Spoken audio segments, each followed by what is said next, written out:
And this was where we had the scriptures. Do not be like the horse or like the mule, which have no understanding, which must be harnessed with bit and bridle, else they will not come near you. And so this is talking about not being like the horse that goes too fast, not being like the mule or donkey or whatever that was. Mule is actually a mixture. Not to be too stubborn and slow. Not to be too fast, not to be too slow. Because both are out of balance. And so the Bible balances verses like that. And we also have this. Therefore be wise as serpents and harmless as doves.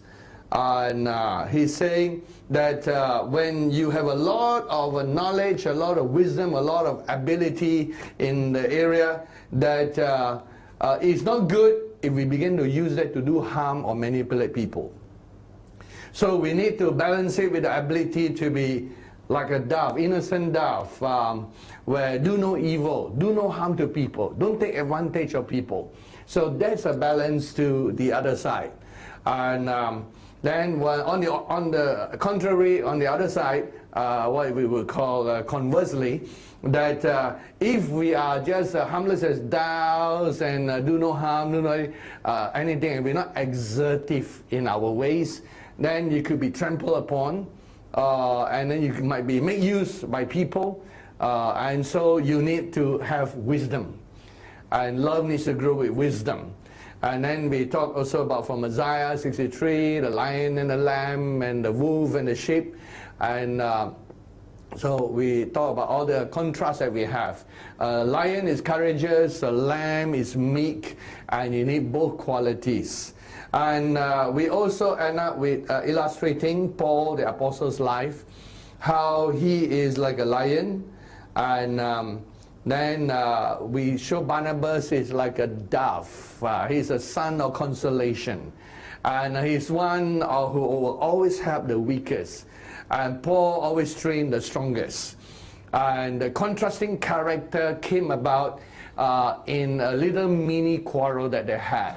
And so you'll be surprised that in the book of Acts it records spirit-filled people and mighty men and women of God quarreling. And they do have that, and they debate because their characters are still being formed.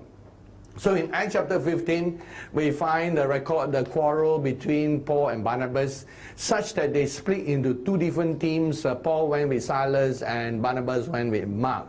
The quarrel was all about John Mark. In the end, Paul in 2 Timothy, as we brought up in the scripture this morning, found that Mark was useful for him. But that was nearly about 10-15 years later in the book of 2 Timothy. At that moment of time in Acts 15, he found that John Mark was useless to him. Then 10 odd years later, he was useful. Now what will happen if you don't have a Barnabas? John Mark might have disappeared from the scene, discouraged, became one of the backslided Christians, or just go off the scene and never develop. At that time in Acts 15, I don't think he has even, as far as I know from church history, is concerned, because the Gospel of Mark, some people say the late theory, early theory of when Mark was written, but whatever time it was written, it still took time before, I think it was nearly mid-century or past mid-century before the Gospel started coming together. John's Gospel was one of the last to be written. At that time they were just doing church work before all the written material came for the next generation. And John Mark was the one who wrote Mark's Gospel. He was a disciple of Peter. He is close to Barnabas, and Barnabas was close to Peter too. I remember he was the one who introduced the other apostles. And perhaps it was into those introductions that he went along. And John Mark became a good person. So we talk about being balanced. We have to be balanced in character. Every one of us has strong points. And every one of us has weak points. Many people are afraid of revealing their weak points. But here's the thing. Your weak points are your strong point in reverse. So you don't have to worry about your weak points, because your weak points is actually your strong point. So if anyone say they don't have weaknesses, then ask them, do you have strong points? Say, oh yeah, 1, 2, 3, 4, 5, 6, 7, 8, 9, 10. Okay, that means you got 10 weaknesses. Because your strong points are also your weaknesses. For example, A person who is very good with the gap, got the gift of the gap, very good at talking, and might be a very good evangelist, a good soul winner, a good follow-up person, a good exhorter, a good encourager. When that turns negative, the person also very good at gossiping. A person also very good at talking behind people's back. See, the same gift turn negative. And a person may be a very domineering person, a person very strong and very hard-headed, and that looks like a terrible weakness, but you don't know. You put this guy in a warfare mode, this guy will become a mighty man, because when the person is fighting, he uses the same stubbornness, the same force that the person has to fight and never give up. Once a person is given a command, so a person might end up one of the mighty men. They get this strong character about them. Every weakness is a strength, and every strength is a weakness. And if every one of you sitting here say, "I got no weakness," we have to say softly, "Repent, for the kingdom of God is at hand." Okay. Everyone has strengths, everyone has weaknesses. And here's the thing. Your comfort zone is where you're comfortable with your strengths or your weaknesses, which imply your discomfort zone is where you meet your opposite.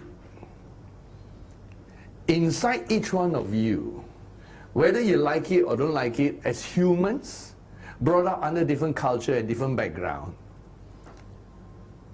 you automatically like some people and don't like some people. I didn't say that should be your default. I'm saying you face those natural and soul and cultural barriers.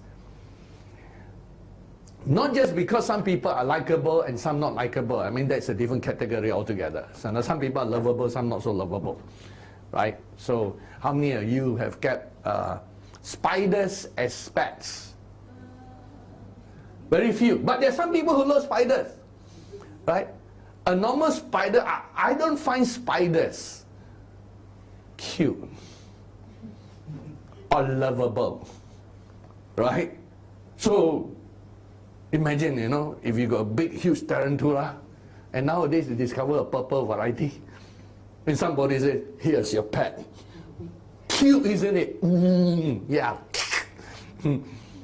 Very few of us find spiders cute and pet, but some people do. But most people find, puppies cute, lovable. So there's a general thing out there. Some people are different things and different make and all that. And there's a general overall thing. Because you might think that beauty is in the eye of the beholder, but not necessarily so. There is also a general standard for symmetry. Symmetry and symmetry are two different things. You find a symmetry not so different as symmetry. All right, we're talking about symmetry. That they have discovered that beauty is symmetry in a person. Right, the right symmetry. So it's not necessarily just in the eye of the beholder. Because for our culture, a good-looking person is still a good-looking person. Yellow, black, white, and all those things. They're still there. So there is that general thing. Some people are born with that, some people are born without that. Some people might be born outside. They might not be so good-looking on the outside, but inside they're very lovely-looking. And so there's sometimes a balance, and sometimes an outwardly good-looking person, inwardly not so good. So all these kind of things, these are just that. But we're not talking about those areas. We're talking about other things that, on top of those things, sometimes we naturally like a person, or we naturally dislike a person coming from your inside. Now, that one, not the other one, but that one is caused by your personality. We naturally flow along with certain personalities, and certain personalities we just dislike. So thank you. All you look so innocent and holy. No, not me. You. kind of thing. Yeah, thank you very much. And so, since you're not going to confess your sin, let me confess my sin. Rather likes a dislike. Like, for example, naturally, I don't like bombastic people. You know, I don't like people who are natural, like very domineering and very bombastic, boisterous. Okay, the Bible, Peter is the one that I might not naturally like. I have to learn to like the person, but naturally I don't like, because I don't like show-offs. Because as a person, I tend to like to hide within the crowd and just be part of the background picture and not trying to be like sticking out like a sore thumb. Right? So as a result, I don't like people who stick out like sore thumbs, and or make themselves stick out like sore thumbs. But I realize that sometimes some people's character are that way. They have what I call a loud personality. They want to be like the center of the party, center attention. So now you know that some of the people I work, because when I talk, some of you can remember some characters that come and gone in our church. So now you know that when I work with them, it's not because I like it. It's because the Lord tells me to work together. Then I will work together. And if I work together, I will learn to love this person. But my natural is my natural. The Lord is the Lord. The ministry is a ministry. And in the ministry, you cannot just choose people who flow with your character. Then if you're a prophet and you only like prophets, there will be no pastors in your committee. There will be no teachers in your committee. There will be no apostles in your committee. There will be no evangelists in your committee, because all prophets and all talk the same. So it's not going to be a very balanced committee or board. A balanced board and a balanced committee comprises of various personalities. And it might even include people that you naturally do not like. That is part of balancing. That is part of balancing. And so in the same way, the next time when you see us forming committee as a church group, all those things, you might say, "Oh, circle show." Because you have one very boisterous, you have one very quiet like a mouse. So you look around, is a person there? Oh yeah, there they are. And you get all kinds of colors, because that is how personalities are balanced, and you get a viewpoint of everybody. The purpose of a committee is to be able to be representative of as big a group as possible. So that you have, when you make a decision or you're discussing a decision, when you throw it to the committee, there'll be one representing meek people. There'll be one representing boisterous people. And it covers, so that a decision that will affect everybody, you got at least a feel in the committee. And this person will say, "Oh, what about this, what about that?" And it will be from the viewpoint that they represent of those personalities that you have included. Now, every leader has their own personality, and they have the right to be themselves. We are not asking them to be not themselves. But it's a maturity of a leader as they grow, to become balanced and to learn to work with all kinds of personality. And here's where I distinguish between young leaders and experienced leaders. You got all kinds of leadership. Like young leaders, sometimes you got young person leader, they can only work with young people. They have no skill to work with older people. Or you might have a very much older leader and have no skill to work with young people. So these are all gaps that we create, not God create. We create because our personality is flowing, and it might cause gaps in the work of God. Which Paul, you notice that Paul has his personality. He's strong enough to quarrel. Paul quarreled with Barnabas. Paul quarreled with the Judaizers. Paul quarreled in the Jerusalem council. In case you think they didn't quarrel, let me show in Acts 15, they had a big discussion. It was almost, to an outsider looking in, like a church fight and church quarrel.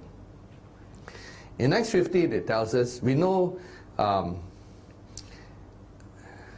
in Acts 15, at the Jerusalem council, there were two groups of people when they met. And when they were meeting together, the Bible makes this statement that it said, in verse 5, some of the Judaizers say, some of the sect of the Pharisees, they stood up, they made themselves heard. They were not people who keep silent. And they rose up saying, it is necessary to circumcise them and to command them to keep the law of Moses. And of course, the apostles and the elders, they also gather together, and they bring forth their viewpoints. And then it says, all the multitude kept silent when Paul and Barnabas were sharing the miracles and what God has done. And finally, in verse 22, it pleased all of them. They reached a conclusion to those meeting, to the meeting, that what the Gentiles should do, they don't have to convert, they just have to do those things together. So during the time of the early parts of the debate, it says some of the sect of the Pharisees who believe in the circumcision spoke up. These are the people that Paul originally disputed in verse 2. They had no small dissension. No small dissension and dispute, as you see in verse 2. Even in the church before that, it says, when they had no small dissension, and they very polite way. In other words, say, it's not a small quarrel, you know. In other words, it's big. It's a big quarrel, big dissension. And in fact, after the meeting, some of them were no more part of the church, especially those who advocate circumcision for the Gentiles. They were completely cut off. So, the church consists of all these things, and they had debates and all kinds of things. And all kinds of personalities came out. You can see Paul stood up. He quarreled. Later on, he quarreled with Barnabas about Mark. He quarreled in the church about doctrine. In Galatians chapter 3, he quarreled with Peter about not being steadfast when you eat with the Gentiles. And then when you Jews come, you quickly run away. He quarreled about all those things. He's a strong man of character. And if Paul was this kind of character, yet you notice when he quarreled with Barnabas and over John Mark, and they both went different ways at the end of Acts chapter 15, it says Barnabas was determined to take with them John Mark.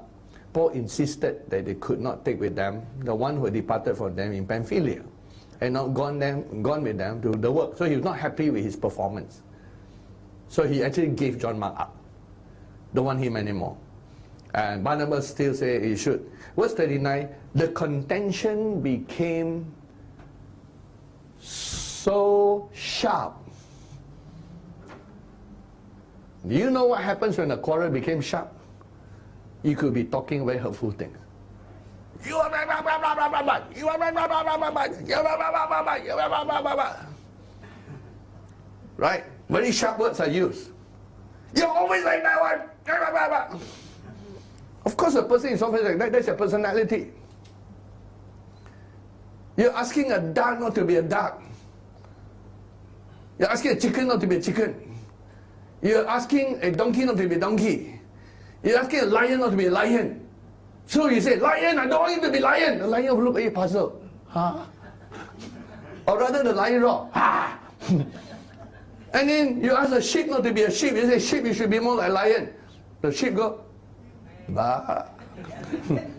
So you try to be lion. No matter how the sheep try to be lion, bah. You only make more noise to attract more lions to eat it up. There are certain things that do not change. The way God made you, the way you are. So you say, can or cannot we change our personality? If God call you, here's a balance. 1 Corinthians chapter 12. We are all parts of the body of Christ. Some are the hand, some are the toe, some are the eye, some are the ear. Right? Paul said that. 1 Corinthians chapter 12. So if God make you to be an eye, which in Malay is mata. Nice word, mata. So, are you going to be mata-mata? Mata-mata is police, right? Right. Spy. Wow, sounds suddenly spy. Okay. Mata-mata. Because I, kind of CC or whatever. Good thing it's not mata kucing. Hey, mata kucing, cat's eye, which is a fruit in Malaysia. Have you anyone eaten mata kucing? Cat's eye? Nice. Right. A bit like, for those of you online, it's a bit like longan. A mini longan. But it's not exactly longan. It doesn't become a longan. It's like on the way to longan but didn't reach there. So, all kinds of personality. Now, if God made you an eye, you can't help but be the eye. And eyes are supposed to be soft and spongy, right? If you feel your eye, you cannot feel your eye like hard like brick. The eye cannot be like the bone, because it needs to be soft and fluid, so that the reason for why some people's eyesight are not good or good eyesight is the eye is fluid. It can move the eye, and it's like camera. The eye shape needs to be fluid. So it can move, the more shape it can move, the more it can see clearer. And when the eye has the disability to move properly, it cannot close up certain shapes or too long or too flat, then you got short-sighted, long-sighted situation where the eye cannot, but you were not born like that. Of course, there could be some genetic cause for some, but generally most are not. Through time, their eye muscles strain, and they lose the muscular ability to do that. And so you can't help but have to be a flexible person. But if you were the bone, your job is to be inflexible. Of course, certain bones are more flexible than others, but generally, your job is to be as stiff as possible. If right now all your bones refuse to be bones and your bones choose to be like jelly, suddenly all our sermon has to be on the floor. And we'll be like amoeba talking to one another from the floor. So we pray that no one will genetically engineer a chicken without bones. If you have such a chicken, don't eat it. Something wrong with the chicken. God never made a chicken that way. Right? Because they have already genetically, they said that it's not genetically engineered. They said that it just occurred in nature and they breed it. But they actually have chickens that have no feather. So imagine, if you want to eat them, you just chop them, let out the blood and just throw them. No need to throw them into the oil or whatever for roast chicken. You don't even need to remove the feathers. But I don't know the next stage. Genetically engineered chicken without bones. Sounds nice, correct? But one thing we ask you, how is the chicken going to eat and grow? It will be like amoebas moving. And you say, call the chicken will slide to you. More like snake meat, I think. So, bones are engineered to be inflexible. And each has their role. So there is a certain part that we need to recognize. In looking at our illustration, we talk about these points here. We talk about character and personality that needs to be balanced. We talk about doctrine that need to be balanced. But here's the other point that we also need to cover. Balancing, okay, balancing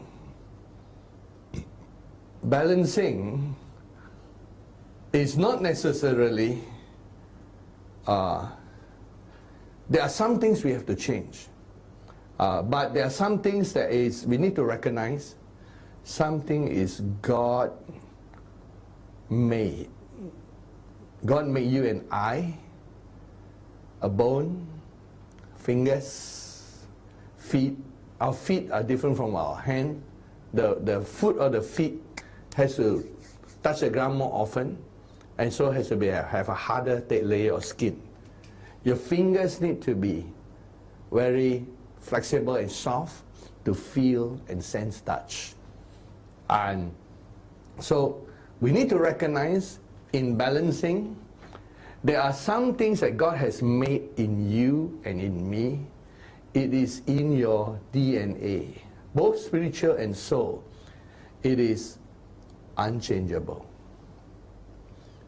And God give you the grace, like one little poet said, may God give you the grace to change what can be changed, to accept what cannot be changed,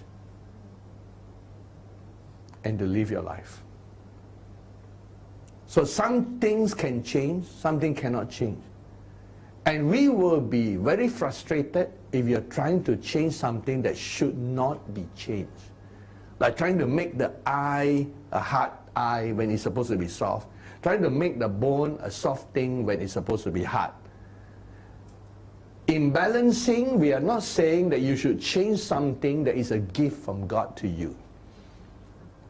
If God made you a thinker, you're a thinker. If God made you a feeler, you're a feeler. Say, what is feeler, pastor?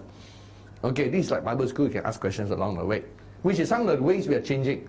Because most Asians, and in an Asian church, you know, when you're preaching and then everybody, even if disagree, also this way.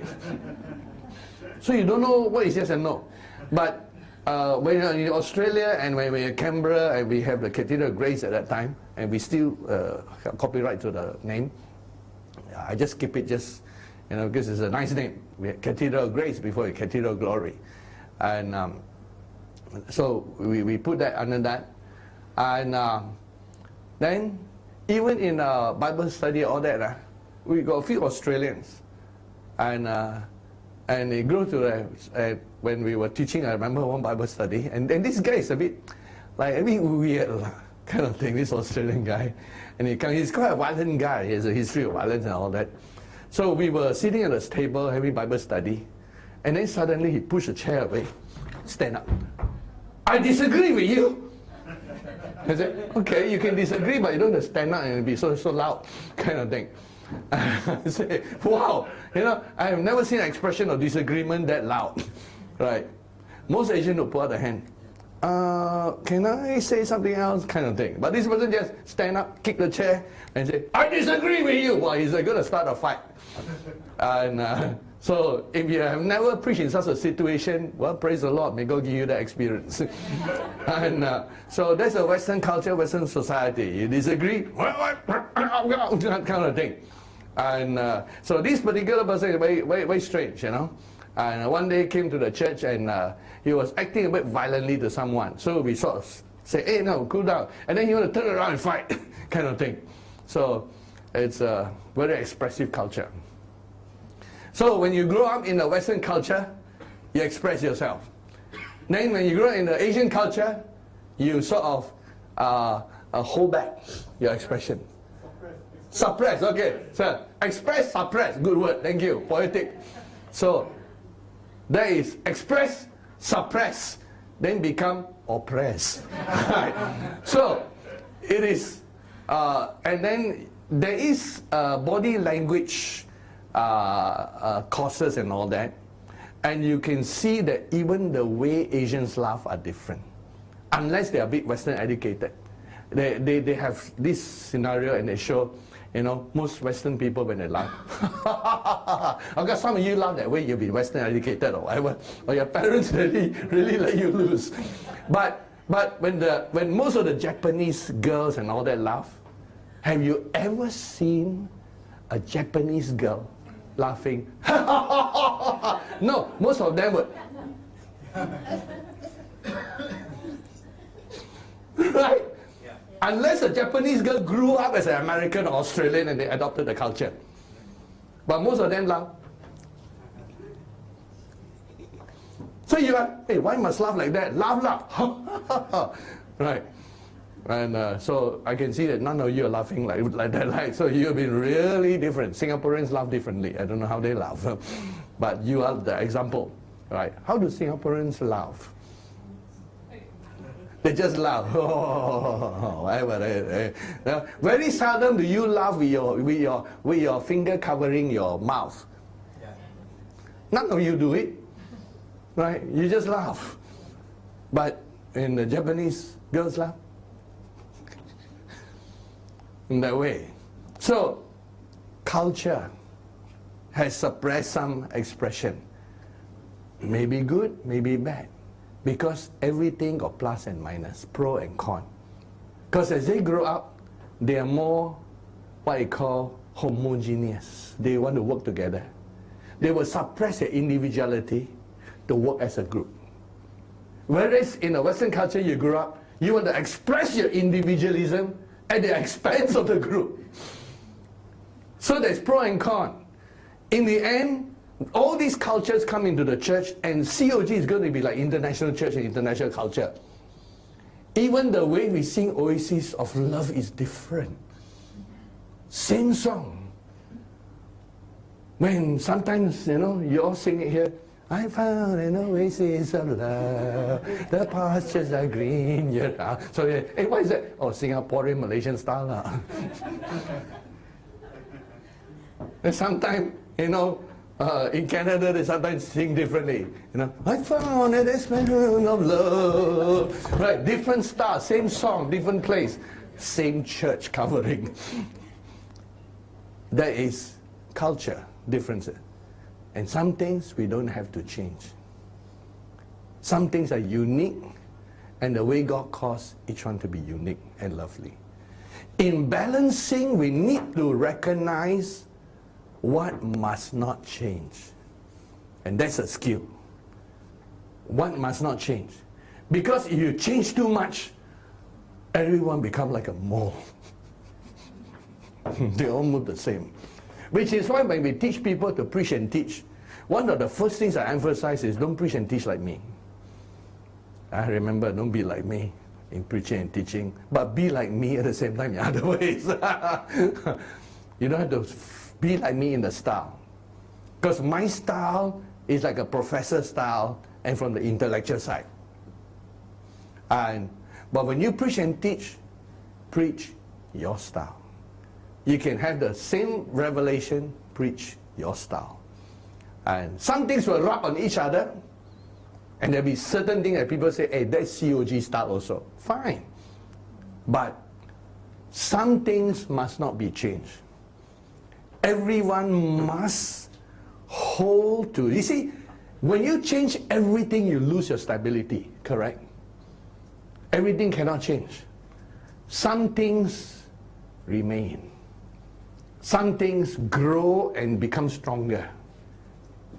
And that is why number one in the keys to balancing. The first service we talked about what the areas that need to be balanced. In the second service we talk about the keys to balancing. To get the keys to balance, we must look at what must not change. Identify them. If a person's personality is who they are, don't try to change it. Changing it is like trying to fit a square peg in the round hole. The person will no more be themselves. And it's almost like not just expression and suppression, oppression. Oppression.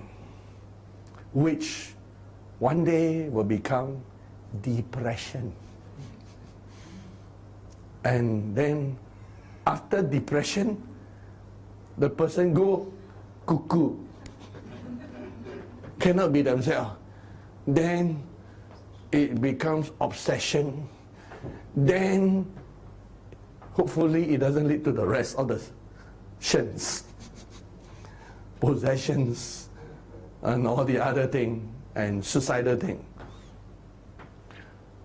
And this also apply not just to church, apply to your family life. No two brothers and sisters are the same. No children are the same. And for a parent to make the firstborn, secondborn, thirdborn, fourthborn all the same, there must be some oppression. And a child will grow up weird, warped, and later on we need to heal them in order to make them who they are. So not so good. We need that. To understand, to be balanced, we must find the things that need not change, should not change. To identify them, only God can show us. And those are things you don't have to change. But then, if you don't have to change, it means you must find the balance. I want to say the opposites, but it's not always opposite. Sometimes the balance could be from another angle. Like, let's illustrate with Alex here. Okay, you can come to this place here. You feeling good today? Okay. Yeah, you look okay. Okay, so can you stretch on one leg and see how long you can stand on one leg? Okay, wherever, find your comfort zone. Okay, okay, and then go forward as much as you can. Okay, okay. It's getting our balance is hard, right? It's hard, right? Okay, so you're doing that balance thing. Okay, now he doesn't have support. There is a way I can support him by, as he stretch, if and you continue on your good attempts, and then, okay, stretch more, but I'm going to hold you. Okay, okay, stretch more, stretch your hand, further up, okay, whoa, can you see he's actually resting? Now, could you have done that by yourself? No, wait, because support. Thank you. Good exercise today. Give you an exercise. Maybe I need to balance you by doing the other leg. No, I'm teasing you. So, you can stretch, right? And you notice, can any one of you try to stretch one side without your leg going forward? At some point, your leg has to come to stretch to the maximum. It tells you something. You need a counterbalance. Because your center of gravity needs to maintain. And center of gravity is found by your mass plus the length on that side. So to maintain that, as you want to stretch the side, you must stretch on the other side. Then you can go further. There's always a counterbalance. And so, when we look at what should not be changed, and we got the answer. The things that God create in you. The things that God put into you. Your gifts. Gifts in the spirit. Gifts in your natural. Gifts in your soul should not change. And then, if you don't change, you must find your counterbalance. The counterbalance depends on you. If in your life, you see, let's look at the other point, okay. Character, personality is changed by experience and time. So if you don't choose the right experience, you keep choosing the wrong experience, you will forever, never grow. See, experiences can be chosen. In life, some experiences we don't choose. They're thrown at us by life. But some experiences you choose. Like when you choose to go to school A instead of school B. You choose to go to job number 1 and job number 4. We choose. So when we choose, when we choose, your choice create a whole new experience based on your choice, a direction, and it needs time. Time is important. So going back to this thing here, there are things that cannot be changed and should not be changed, and then there are things that you need to, if you have things that you discover that is your gifting, then don't try to change them. Make them stronger. But to make it stronger in one direction, you can only grow so much and reach so much without counterbalance. You can only reach that much. To reach further, you need a further counterbalance, then, or something holding you, so you can go further. Which is what I mean. Even though you say, I don't want to change, but you don't find your counterbalance, even what you don't want to change cannot grow. You will be a dwarf in the area of your own gifting because you refuse the counterbalance. The counterbalance is, in your experience, you allow God to bring you the experiences of crucifixion, burial, and resurrection. That means sometimes it's God who sends you those experiences. Very few people pray, give me the cross. God sends you experiences that demand that you be crucified. Yourself has to die. Then you taste the resurrection power. Sometimes God does that by sending people in your life that you don't like. The question is coming up. So Pastor, like for those who have time, right? For example, like Moses, he went through 40 years, and then another 40 years. Then he became more complete and more balanced. Oh, yes. But sometimes when we are assembling a team, I notice that we have young people, we have people who are really like maybe through the years didn't change that much, but they are good in certain things. Can the balance be found outside? And it seems as if it could in a team where, let's say I got very strong salespeople. The salespeople and the analyst totally different. Yes. But then I let the analyst be a good analyst, the salespeople be good salespeople, the operations people be good operations people, but together we can go further. Yes, but at some point, the leader, in order to bring them further, need to understand the other side. I give another example. Yes, so it means I train like the engineer. I also cross-train them. Correct. So that Someone must be cross-trained to impart that. Like for example, if I'm an inventor, and I'm just inventing, but I'm not a user. So a very experienced user can give me feedback. My engineering of the products might improve. So if I only do what I like, how it look like we all have seen, there is always in architecture what we call function. Either is is it a functional or is it just aesthetic? Aesthetic. That means a form and function. Yeah, those are two words. So the form can be like, I want it to be this shape, and then you create a function out of that. Like for example, the building. Some buildings are that way. The building of, like say, New Creation Church, the building over there. It is the shape. Then they create a function around it. Whereas some buildings are created from function, you create the form. So function first or form first is a debate always. And and it's not easily answered because in certain types of atmosphere, you're forced to take certain forms to protect against the element. And then you can create function within the form.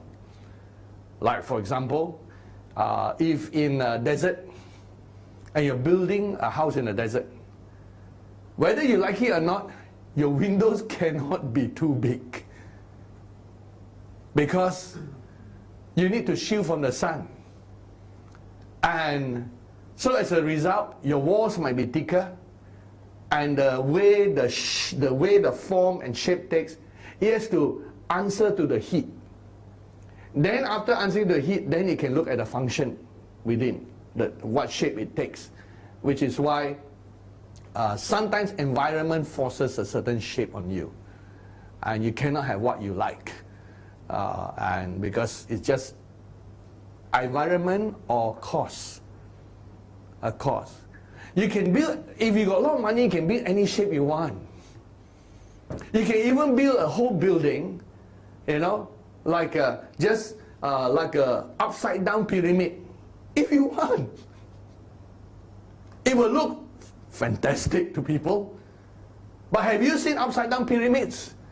Because it is possible, but the amount of weight that goes into that tiny little point is so great that structural engineers have to calculate how much strength and what material they're going to use.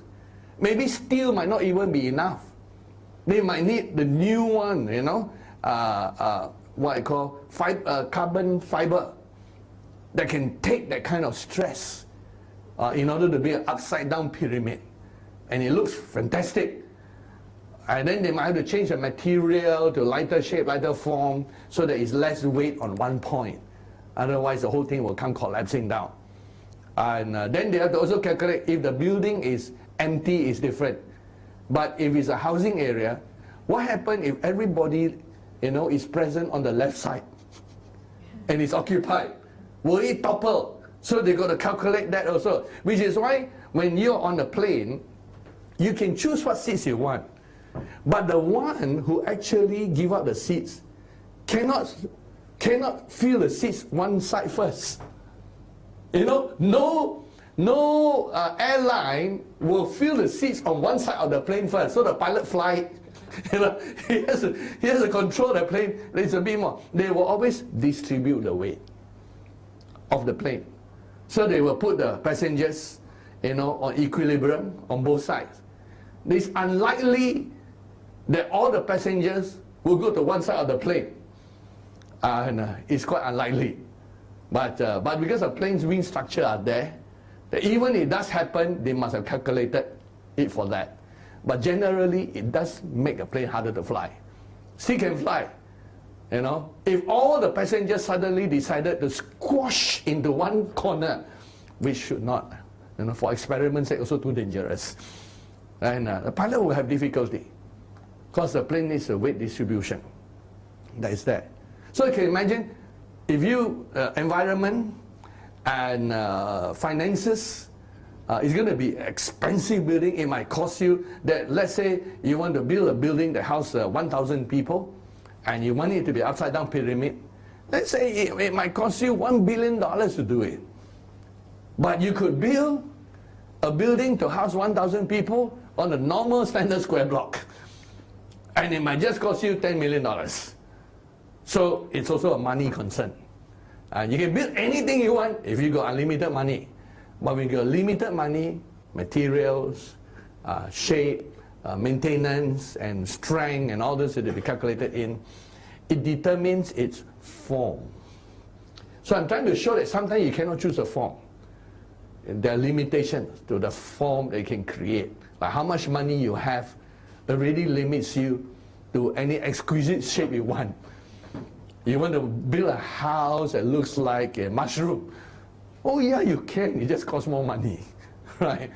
So whether it's a square block, brick upon brick, or whatever, you know, prefabricated concrete, you know, might be able to do that like Lego. And you read about this China company who can build a 10-story building in 1 week, and they actually do it. It's livable, but basically it's just giant Lego. It takes time to do the foundation, but once they do, it's giant Lego pieces. It's just my word for simplifying some complex thing.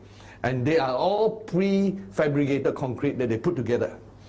And it's very stable and earthquake proof, because they are quite built to the exact measurement. And they can do a 10-story building in 1 week, which before technology could not.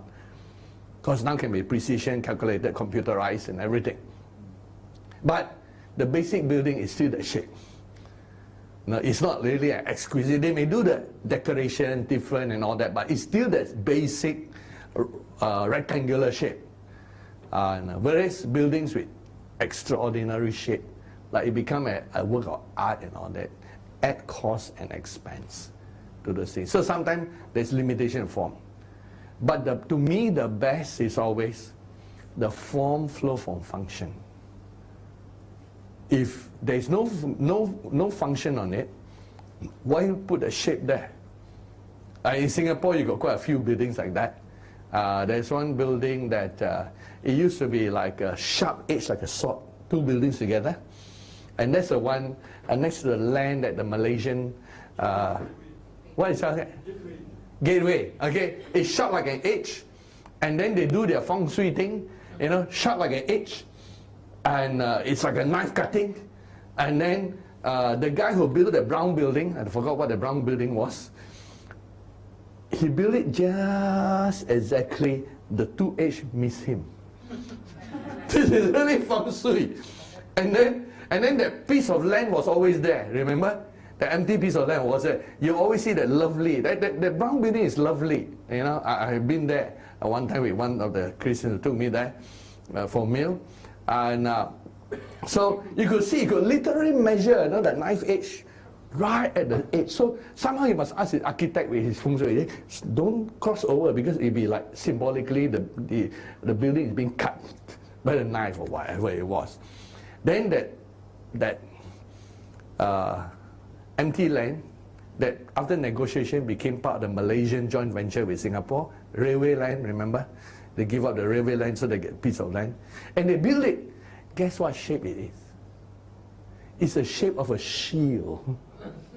So your knife come against me, I shield. You have a look at it. It's the shape of a shield. No? So it's like, what? Building structure fighting. And so I'm sure it's costing money to do all the special shape. But they do it because of their belief system in the feng shui and all that. I've actually been to the building, which is what you call the gateway, and I was interested what the corner looked like from the inside, to see how usable it is. I mean, whoever designed it, must say, I want something beautiful. People look at it, oh, sharp, okay, but how much usage can you use? How much function can you use out of that? And so it so happened that Turkish Airlines office is inside that building. So one of those days when we flew a lot to the Seven Churches and all that, I had to do some ticketing change. So I went there to change. After phone calls didn't help. It didn't help because everything was booked online. So the phone calls just were not helping. So I actually brought the ticket there, and they said, look, help, you know. This one has to change, really. Because, oh, this is going to change, that one going to change. And then in the end, they called straight away, and we got everything done. But then I asked them, I say, can I look at the corner of your building? Because you are in this building with a sharp corner. And so they let me, so I had a look. It was just storage kind of thing. But they tried to beautify it because the corner was, there's not much you can do. You cannot put someone typing. And you cannot decorate it much. But they did their best on the inside. It was definitely form and not function. Whereas things like the invention of Apple is good because it's called minimalist form based on function. And so you don't need it, don't create that shape. And so it begins to change. Of course, you're also limited by technology. So the debate of form versus function is part of this area where there are certain things that you cannot change. Those are functions. And it's always the best when you want to save money, economics, and you want to, and you got a limited budget, And also, it depends on the environment that you're facing. Like, for example, you all have only single glass paneling. But you build this building in Australia, where you got 4 seasons, it's going to cost you more money to heat up the building and to cool down the building because you got only single glass paneling. So most of us, we got double glass or triple glass. That will add cost to it, but it is necessary. You can do like that if you want, but in winter it'll be very cold. And you will lose out in the long run on electricity and everything. So different weather, you got to add double glass layer, or you build a house or whatever, you need insulation inside because you're going to face the winter. Otherwise your house won't be comfortable. So there is a function that is needed, and then around the function, you build that balance that is there. Yes. So, Pastor, for example, let's say if in the church we assemble a lot of people, and we know that it takes time for these people to grow to a very balanced state, each and every one individually. So we know that each individually they are not balanced, but we can balance externally. Yoke them together.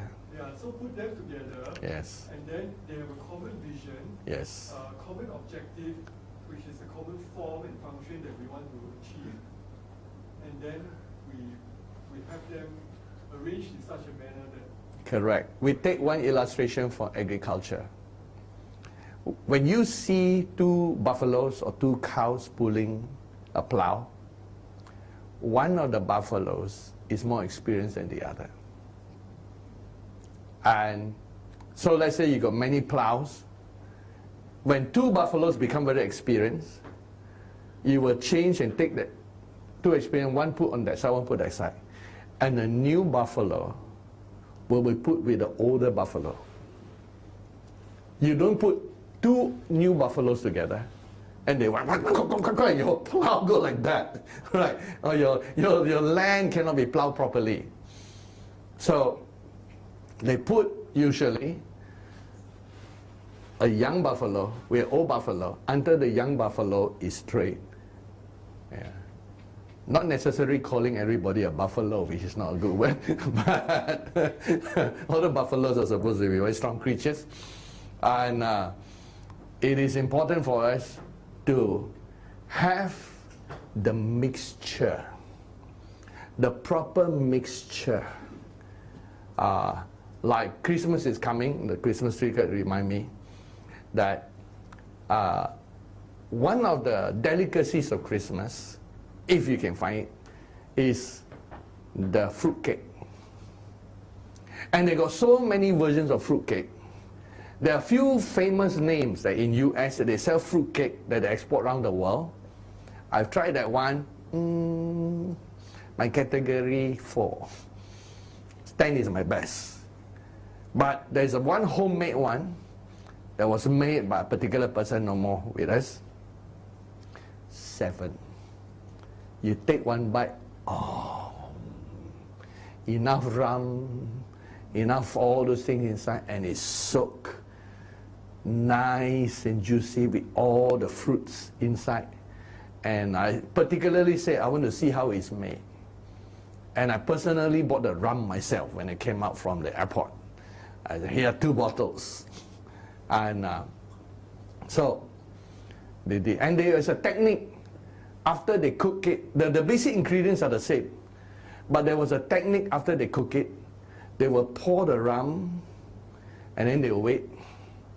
Then after a while, pour the rum again. And of course, the alcohol disappears. And then pour over time. So as the cake is kept for 1 week, 2 weeks, it became nicer and nicer.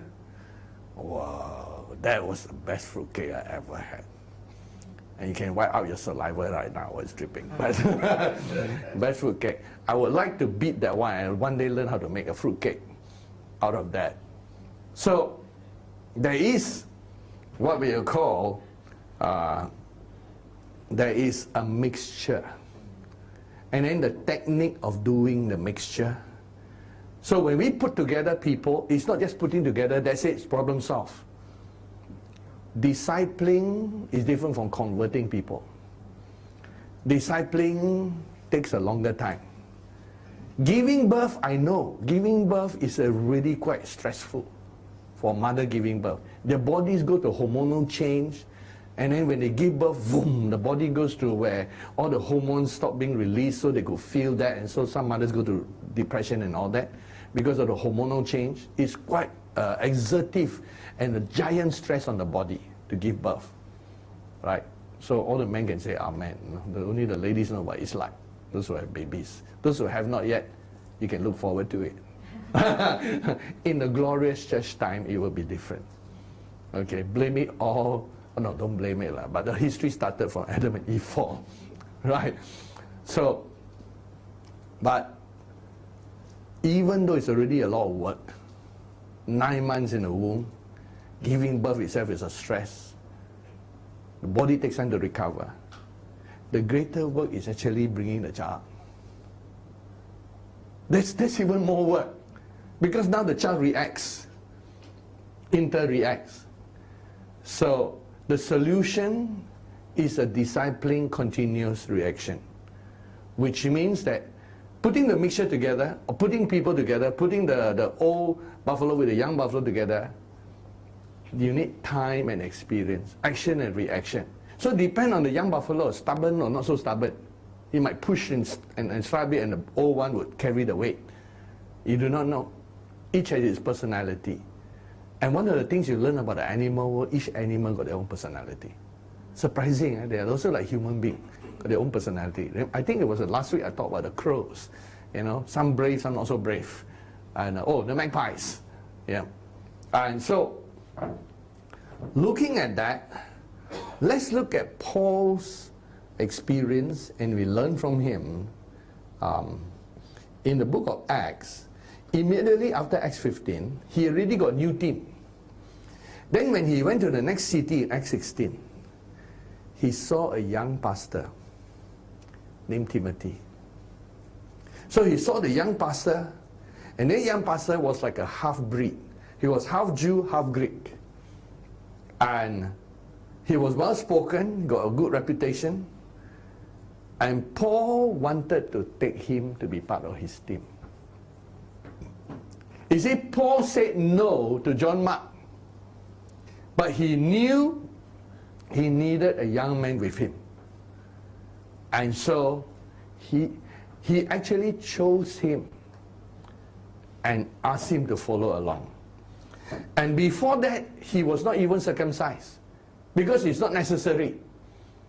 But for the sake of ministry, like Jesus going to baptism when he don't need baptism, just in case he want to reach out to the Jews. Because if he is circumcised, he can preach to both Jews and Greeks, correct? If he's the uncircumcised, his congregation is half. He can only preach to the Gentile. Jews will always say, hey, you're a mixture, but are you also circumcised? Then you're not. They don't listen to you. So for that practical thing, Paul had him circumcised. And then Paul was discipling him. You saw what they went through. There were times when they were together, there were times when they were separated, but you can see how lovingly Paul brought him up. That shows that Paul's ability was there. And looking at 1 Timothy chapter 1 verse 2. To Timothy, remember Paul's a single man. Do you know what?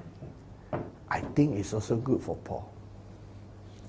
Because if you've never been married and never had a family, it's different from having a family and having children.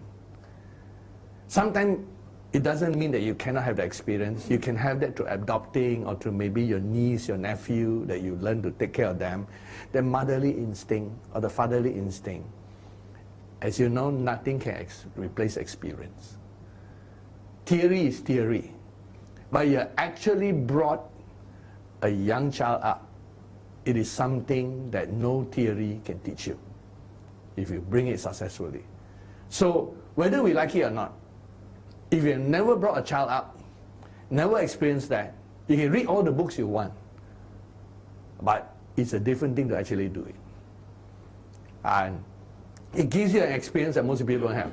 And the Bible, they talk about the experience to be a pastor, the experience to be over a church and bringing people up flows from the family. That if you can do that successfully in your home, you can do it successfully in the church. And part of that is bringing children up. Understanding how to tolerate them, how to be patient, and how to, go through all those things of fatherhood or motherhood. And Paul, although he's a single man, in verse 2, he says, Timothy, a true son in the faith. So that's where Paul learned his fatherly nature as he's bringing these people up. And he actually behaved like a new father when he rejected John Mark. Can you see? Paul himself have to grow. So when he was a young minister, not counting his biological age, he was young in ministry, he cannot tolerate John Mark. Typical of people who are new in bringing up children. So it takes, children's ministry takes a lot of patience. And then especially you got naughty children. You think all the children quite? No, you got to turn the little devils into little saints.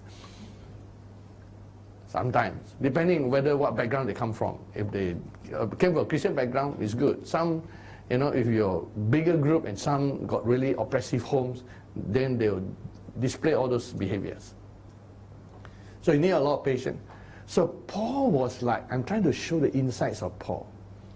Paul was like a young father who could not handle John Mark. Okay, Barnabas was definitely older than him and more experienced in the ministry. So Barnabas, he has a house and he was successful in different things. His background is not known, but apparently, according to most early church research, that he had a family. He had brought up children before. So Paul was a single man, and he's single all his life. So of course, he must have brought some of the patience from his experience as he brings John Mark up. And Paul gave up. That's it. But why did God lead Paul to take Timothy? Because that gap is still there. There has to be someone young in Paul's life. Not only for the young man, but for Paul's sake. See, some things you cannot learn except through experience, especially relationships. You can read all the theories you want, but there's nothing like actual relationship that you learn from. And so you have, Paul took Timothy in, and then apparently he got to know his family side, because Paul says here in 2 Timothy, verse 2, to Timothy, a beloved son, and it says of him, I remember you in my prayers day and night, greatly desiring to see you, being mindful of your tears, that I may be filled with joy. Now, definitely he's talking about not just spiritual relationship, he has a soul bonding with him. He misses him, right? He definitely misses him, wants to see him. And then he says, when I call to remembrance the genuine faith that is in you, which dwell first in your grandmother, so he knows his grandma, and in your mother, Eunice, and it's also in you. So he knows 3 generations of Timothy. So Paul interacted in that way, and he knows his strength and weakness. He knows that Timothy was a bit timid, and he needs boldness. So he keeps telling Timothy to be strong, to be bold, and to not forget that he has the Spirit of God upon him in verse 7. God has not given us a spirit of fear, but a power of love and of a sound mind. Now, Timothy also needs his growth. And part of the training of any young man or young woman is after all the training, you must be left alone. Correct. Cannot always have somebody looking over your shoulders. And all those things Timothy has to experience. But what we see behind all these interactions in the Bible is Paul benefited, Timothy benefited. And at some point, since John Mark was rejected, Timothy was his spiritual son. at some point, Timothy and John Mark knew each other. So John Mark must have come back again, because he is writing to Timothy. He's writing to Timothy about John Mark. And so Timothy and John Mark must have got together at some time. Oh, how come this goes to this verse here? I was searching under here. Why did you go here? Search. And funny way to go. Search option. Where my search option? Okay, let's go to 2 Timothy. Okay, second Timothy. Go to that verse. Okay.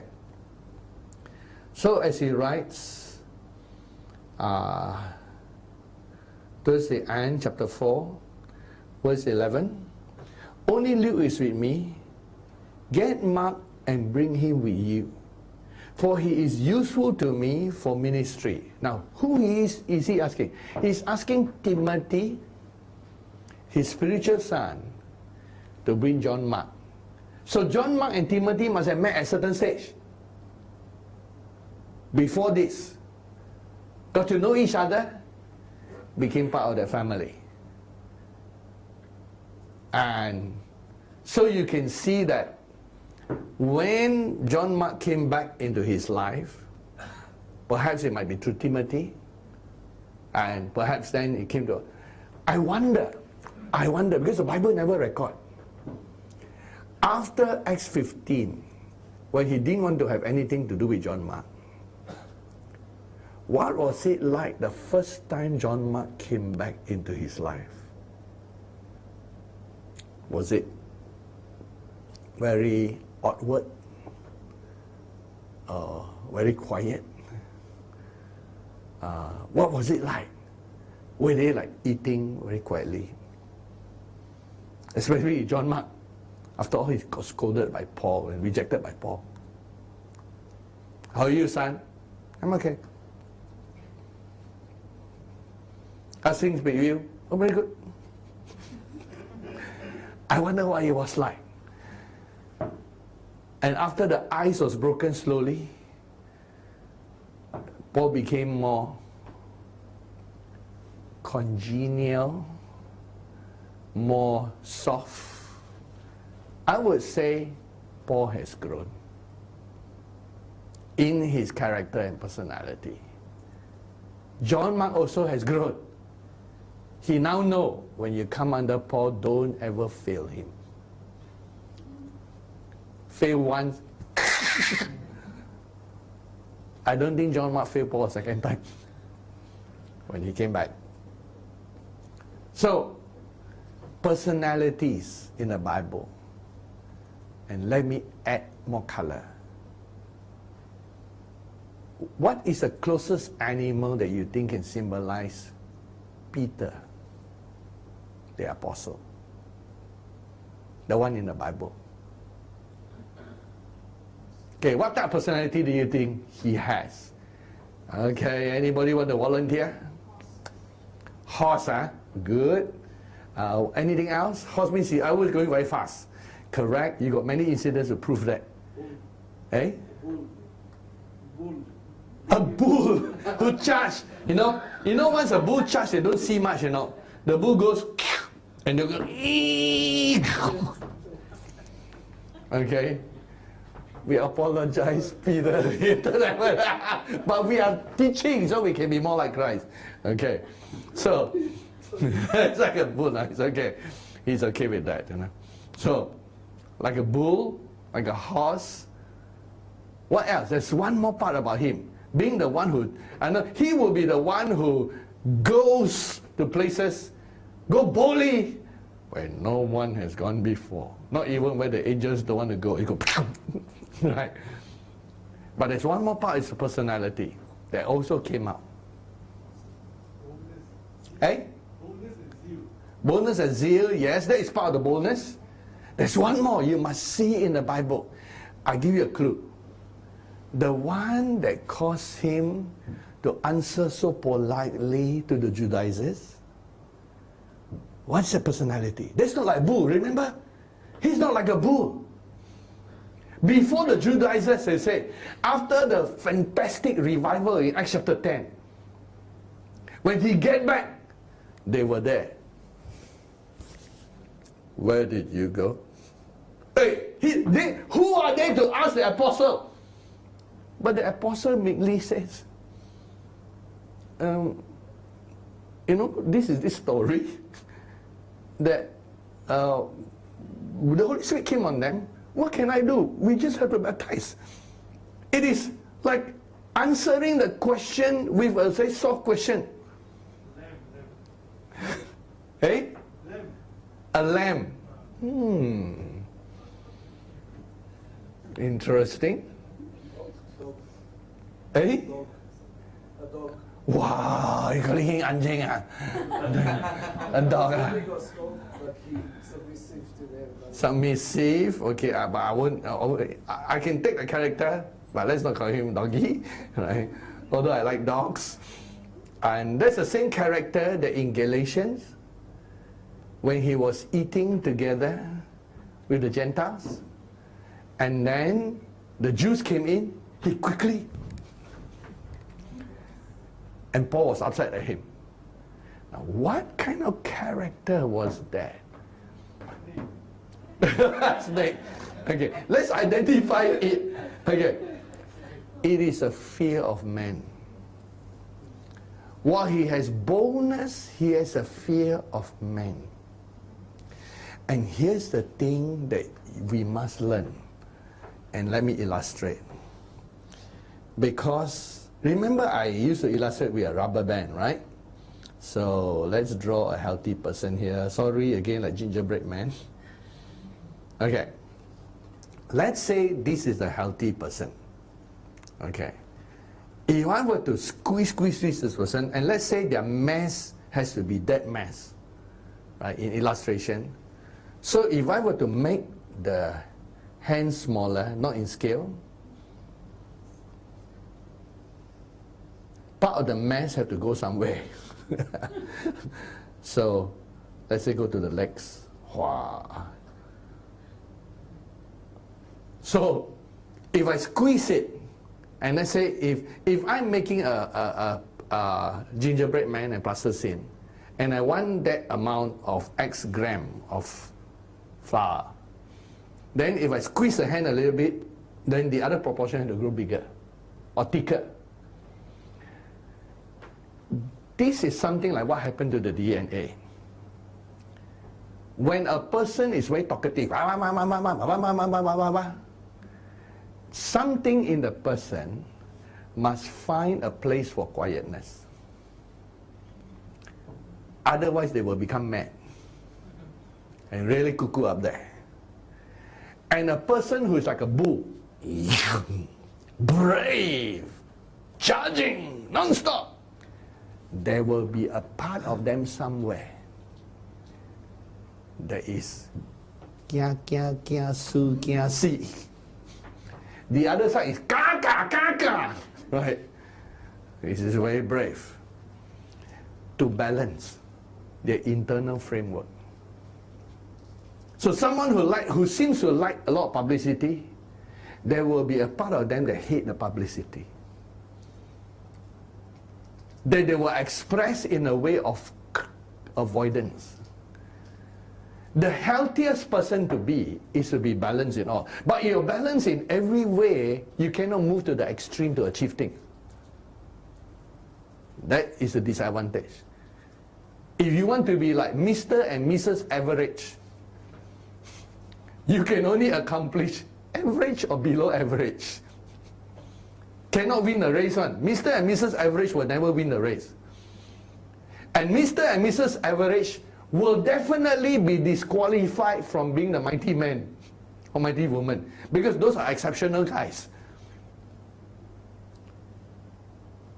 It takes an extraordinary person to stand in a bean patch while everybody run, you don't run. Correct? It takes an ordinary person to go on an icy, slippery ground full of ice to fight against a lion. I tell you, this is a madman. But not mad. Brave, because he knows he can win. Mad, don't know what will happen. The brave guy knows he can succeed. Question coming. Well, that's why Jesus says that if you are lukewarm, he will spew you out. Ah, good words. And he says that the zeal, it's about the zeal consume you. Yes. Zeal for the Lord. Correct. This one is really very difficult to be extreme for the Lord, but yet Be balanced. be balanced. Correct. So we are on the second point of finding the balance. To find the balance, I need to identify for each one of us that we must learn. Like, do you notice that I talk a lot, but usually only from the pulpit? But when it comes to actually conversation or fellowship, I talk very little. That's my balance. That's my balance. I can go for, and now I'm alone, I can go for days alone without saying a word except for praying to the Lord. And I enjoy that. I enjoy that. For a person to have their mental equilibrium, not go mad, not go crazy, to understand that when you have become forged by the Lord as a weapon of extreme usage, find your balance, A, in yourself, B, in fellowship. Then you will never be discouraged, never go mad, never go crazy, never have a screw loose. Because from time to time you find people screw loose. When they do crazy and bad things, they cannot be like a normal human being. Yeah. If you meet me outside on the streets, you find me not much difference from ordinary people, unless we begin to talk about God, or maybe in distinct ways of the way we conduct ourselves in the world, because we are not of the world. So, A, find the balance in yourself. Now, try to think, to help you, those online and those here, what is your personality like? To help you, I just throw out some of these survey things. Number one, grade yourself between intellectual to emotional. Put yourself somewhere there. So, on one scale, emotional. On the other scale, here's the middle, on the other scale, intellectual. Where are you in this survey? Are you like here? Or in the middle? Or over here? You're so emotional you don't think much. Before you evaluate yourself, where do you put the Apostle Peter? Here, here, here, here, or here? Alright, where do you put Apostle Peter? I think somewhere. I mean, in the beginning, he was somewhere there. Here? Yeah, it's closer to the side. Okay, here, okay. Then, Yeah. when he's okay, When he matured as a believer, I think he came somewhere. yeah? Here. This is maximum I think on the first survey. Because he said there are some things that Paul write we don't understand. He definitely is not here. Correct? So that's good. He will be here and here. So whenever he backslide, he will backslide here. Emotional, fearful of man, everything. Now, where will you put the Apostle Paul? Thinker. Right on this extreme? Okay, good. Now, when he is balanced, where is he? A bit more, but not quite in the center, right? Because he's never center. He can't be center because he is a pioneer. He has to be a cutting edge. He's like a knife that must cut and make it bleed. He's never there. His balance is still here. So he needs the balance with people who are emotional. But there will be a part of him that is emotional that he must release, correct? So much intellectual energy and so much suppression of emotion. Now here is balance here, correct? Here means suppression of some emotions in order to gain the intellect. Here is suppression of the intellect in order to have more emotion. So here is completely balanced. So to be here, he needs an outlet to express his emotion, which he found when he got Timothy, he got relationship with all these people, with Barnabas, he found his place, and so he finds his peace. Peace is balance, his rest. Where will you put the Apostle John? John? Where? Here? No. Here? Slightly here? Okay. John, you read his writings, definitely not there. The way he writes is not here or here. John was a fisherman. He seems to have greater intellectual capacity than Peter, kind of thing. So, John, where do you put him? In the middle or here? Here. Somewhere there. Now, if he's here, do you want to adjust Peter? Where is he? So Peter will be on his right side, right? So if John is here, Peter has to be here. So you got to readjust Peter on that area. Good. Now where will you put yourself? Okay. Remember, I know that I'm somewhere here with the Apostle Paul. So I don't have much emotional outlet. Which is why when I find one person I can love or whatever, my emotional outlet is there.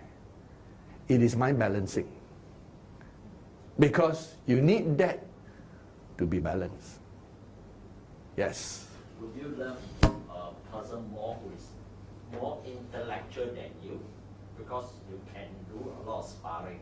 Yes, I would also. Right? So my capacity to love one-on-one would be greater than most people one-on-one. Because they might not be so, what I call, need that because they are here. Can you see that? They will be like more balanced. For me, I would actually enjoy every night going back to just my soulmate, and my reward is just holding her. Different. So, different needs. Yes, interesting. The soulmate always the opposite of you. Good question. Not necessarily always so. Most soulmates are your twins, which means both your soulmates are roughly apart, like it came from your rib. And your soulmate is usually the same, which means both of you must find that place here. See, if I'm here and my soulmate is, if is my exact soulmate, or this one is knocking it, okay, my soulmate is here, and we are both here because it's twin. Your soulmate is your twin. We both must go to this place together. Can you see? Sit on this side of the boat, and that balances. So we must find time on this side. Now, some who are here, remember the center is a balance. Some people are here, but usually the people here are not leaders. They are followers or mid-management, second level, and they're very balanced. They're balanced. And some DC people don't understand you. So I know, when people are under me, when you got put, some people will never understand me, and I take it, I accept that as a fact. Because unless they're here, you cannot understand here. And so they're here, they will, but as long as they can flow along. So these people are here. And they can never understand people there. The people you understand are the people in your group. That is why we learn to work with people of different groups in order to be balanced. I, over here, can accept a person without intellect on that side, with pure feelings. It might annoy me because I had to say 10 times before this person can get it. That's annoying. I speak to someone here, I speak half a sentence, the person finish my sentence. And I speak to the person right here, the person understand 2 times when I explain. The person here 10 times to get it. The person on this side scream, wow, 10 times 10 times plus a few mistakes. So that frustrates me. But I learned to accept that. Because you got to accept all kinds of people. When I was young, I cannot. I cannot. I find it tough when I explain once, you cannot understand. I say, forget it. But through the years, experience, become more mellow, congenial, you learn to accept and you become more balanced. Which is why if you met me as a young man, I'm still young, kind of thing. You met me when I was way younger, new in the ministry is a word. You will find that I am very challenging when you cannot see eye to eye. And so different. Now, let's not talk about Mary's for you also. Where will you put yourself, Jehuda? Here. That's the question actually. Sometimes. Okay, question first, yes. Okay, so and this is just my understanding is that when you've experienced different personalities and then like you need to do a certain thing, then you switch into that mode, that position, and then you're there. Sometimes you need to go there so that you can meet that person. Oh yeah, all of us have a range. Yeah, so that, but then you're saying is your default mode, is it? Correct. Let's say this is me. I'm not here all the time. I'm not here all the time. So my range is there. So you can range through all this. So let's say when I range through here, I would enjoy here. But then your default, you go back to where you are. So when you're mature, you can range further and further. When you're immature, you can only range or When you're mature, you can range all the way. Yes. It's actually a homing position. Yes. Yeah. When you have a point of rest, where will you be? It will always be here. That won't be fully at rest because there's a part of you that is different. See, everyone got created differently. Remember, this has to do with being the eye, the ear, the nose, the leg, the bone, and you're supposed to be different. If all of us are Mr. and Mrs. Average, the whole church will never change the world. None of the 30 mighty men and women are Mr. and Mrs. Average. All of them are the Mr. and Mrs. Abnormal. And they try to find their balancing. Yes. Pastor, interestingly, for some of us, I don't know for everyone, it's like through the years, there's actually some change. Yes. And because we've been placed in different environments, Correct. there's some change. Because most of us, let's say, either in the ministry or even in work, we took a lot of different personality tests, whether it's a Myers-Briggs or Yes. DISC, I know. all kinds. And we actually noticed that there is certain change. Of and course. there's also the ones where we are put in different position, we project a certain persona, and it leads you there. Yeah, that has to do with what I call the job changes you. You can graduate from university all the same. The accountant, the lawyer, the salesman, after 40 years of living that life, it changes your personality. So that's why we must be careful what changes we allow. All the graduate came up, one the military man, last time very soft. 40 years later, you got a gathering of the students back, seeing your old mates, what do you call it, schoolmate gathering. And after 40 years, you see very well, the general who now walk in. Salesman walk in.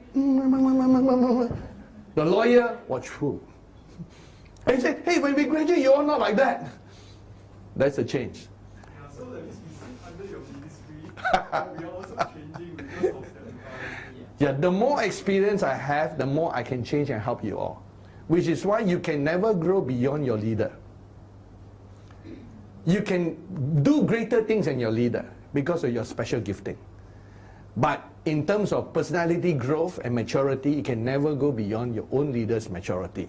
So when you choose a leader and also mature, you will end up immature. Which is where all the cults come from. You wonder, hey, why so intellectual people can follow a horrible cult like Jim Jones and commit suicide? Or all the other things. Because they yield their intellect and emotions. They surrender it. So, are you still game? Yes, okay. I'm on the outside. This side? You're right, my friend. Yes. So he's on it. Now that means that he must find that preaching in his style. Because that style is different from here.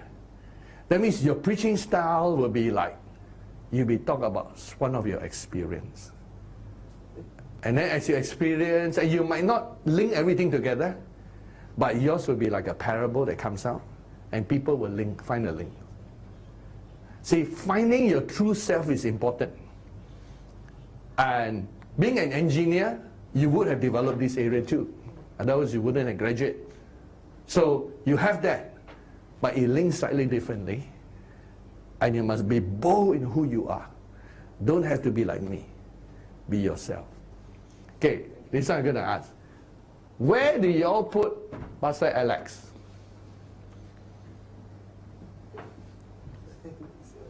Yeah. Okay. No. That's fine. Is here?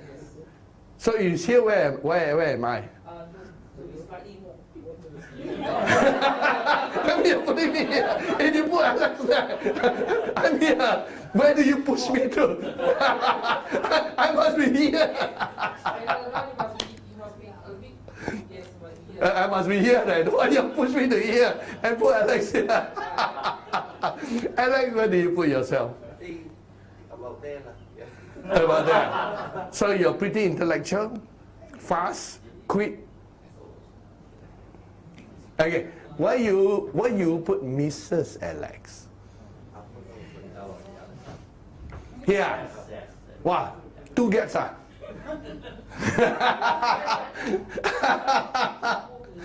Yeah? A bit more? Well, you're putting her here. Not like this. Oh, okay. One step.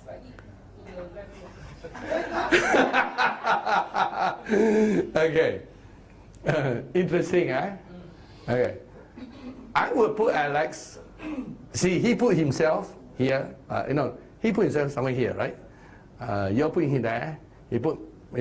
I would put him and Mr. Alex almost somewhere here because he's quite a balanced guy. When there's any trouble, anything, he will come. He has a Barnabas quality. Okay, let me identify. You know where Barnabas is? Right here. I need to give you more help. Barnabas is right here. Nothing ruffled him. Nothing. He's okay. In fact, according to some apocrypha, after the quarrel with Paul, he initiated the thing. He's still okay. And he actually is the one who sponsored and paid for Paul's missionary trip. I would say he's an okay guy. So he's right here. Which also is why he's never very prominent.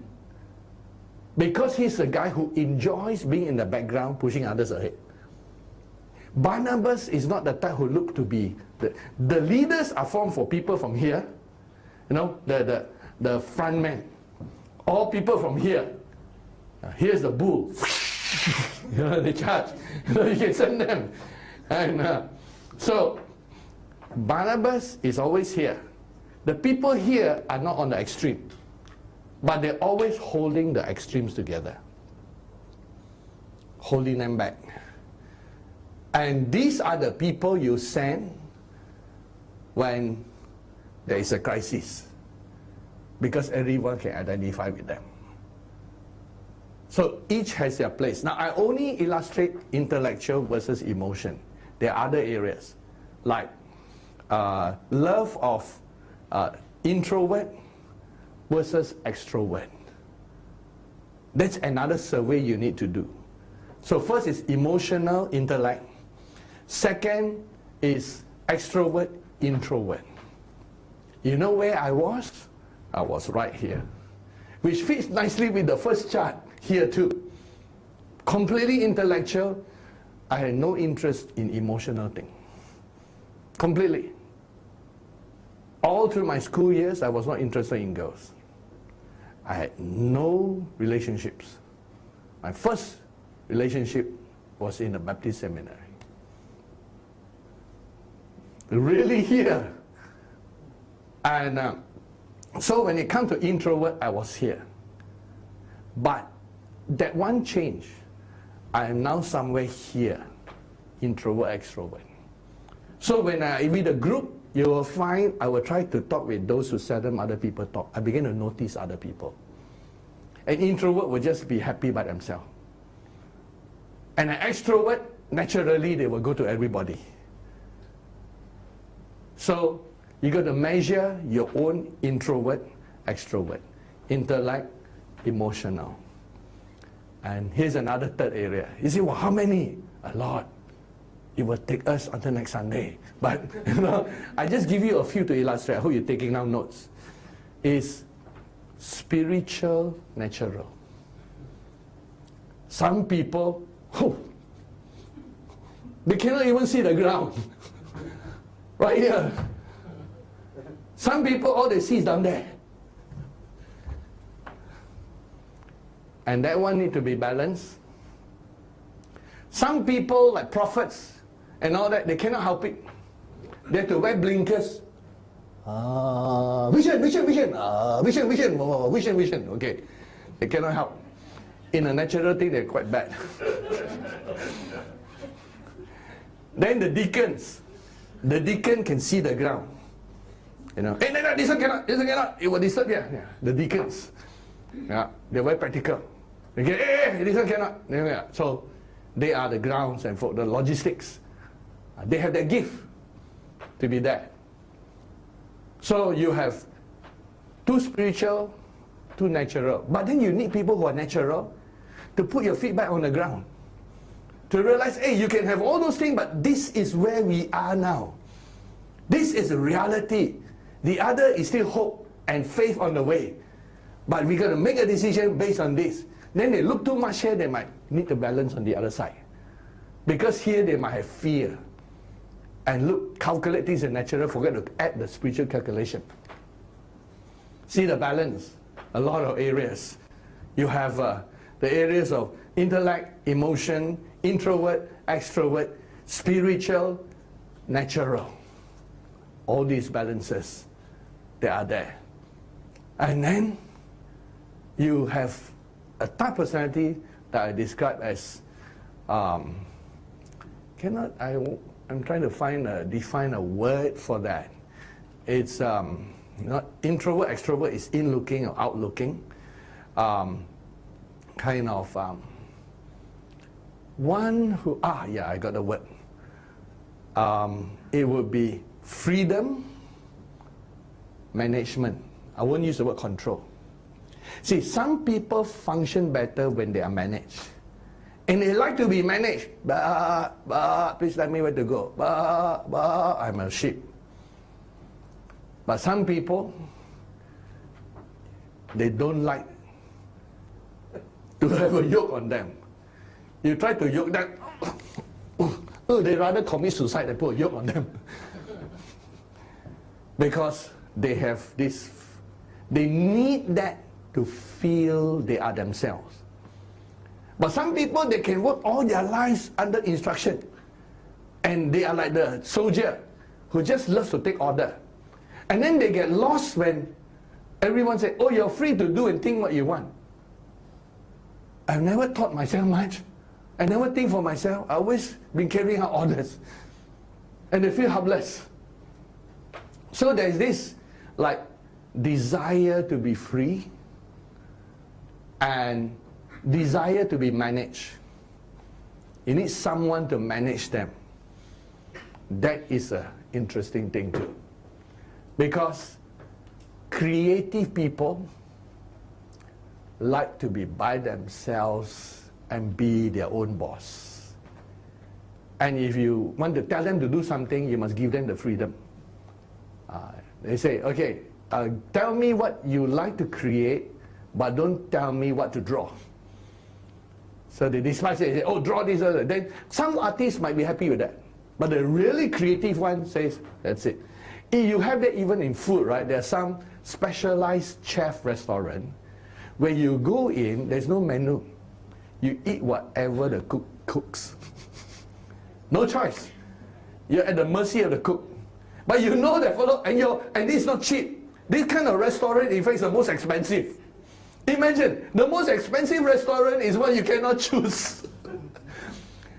And it's expensive because you surrendered yourself to the world champion chef, who you're supposed to know whatever he does will be good. Now, we won't give ourselves to that unless you know that person is really good. And so there's things like that that happens. And so there are different type of people. And people fall into a different category, because some people who can work here very well cannot work here very well. Those who can work here very well cannot work there very well. There will be loss. Freedom versus control and management. So there are many, many areas of personality growth. And you can try to fit the Bible people into various things. And then you can find a different personality. I can tell you, where will you put Elijah? Elijah the prophet. Management, freedom. Where will you put him? Here? He really loves of freedom, right? Led by the Spirit, cannot control by anything. That's exactly him. But Elijah, his disciple, has a different personality. Where will you put Elijah? Elisha, sorry.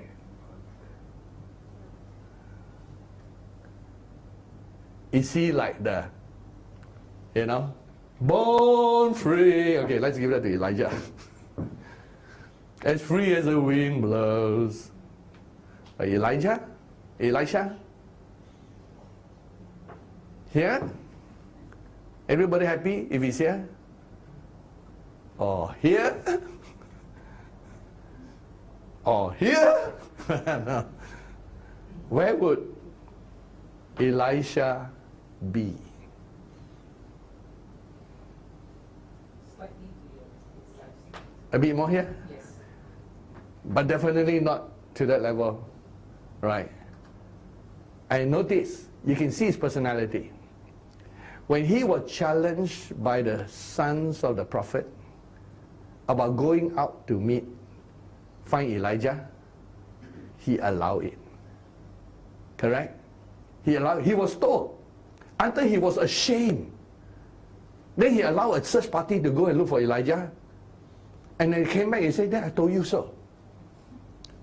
But I tell you, if Elijah were there, and they were telling him to go somewhere and say, no, thus says the Lord. But with Elisha, they challenge. So he's a bit different. Interesting. Personalities do come forth.